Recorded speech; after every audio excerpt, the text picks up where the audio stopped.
பதவியை அண்மையில் ராஜினாமா செய்த ஜெகதீப் தன்கர், அதற்கு முன்னால் பதவி வகித்த வெங்கையா நாயுடு ஆகியோரும் இதில் கலந்து கொண்டனர். எதிர்க்கட்சிகள் பலரும் கடந்த 2 மாதங்களாக ஜெகதீப் தன்கர் எங்கே, அவர் எங்கே வசிக்கிறார், அவர் சிறை வைக்கப்பட்டிருக்கிறாரா, அவர் ஏன் தலைமறைவாக இருக்கிறார் என்று பல்வேறு கேள்விகளை எழுப்பி வந்த நிலையில் அவர்களுடைய கேள்விகளுக்கு பதிலளிக்கும் விதமாக இந்த நிகழ்வில் குடியரசு துணைத் தலைவராக பதவி வகித்து ராஜினாமா செய்த ஜெகதீப் தன்கரும் கலந்து கொண்டிருக்கிறார்.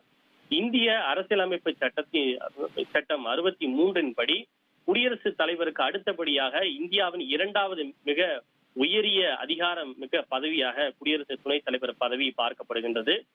குடியரசு துணைத் தலைவராக இருப்பவர் மாநிலங்களவையினுடைய தலைவராகவும் செயல்படுகிறார் என்பது குறிப்பிடத்தக்கது. அவர்தான் சேர்மன் ஆஃப் தி ராஜ்யசபா என்று கூறுவார்கள்.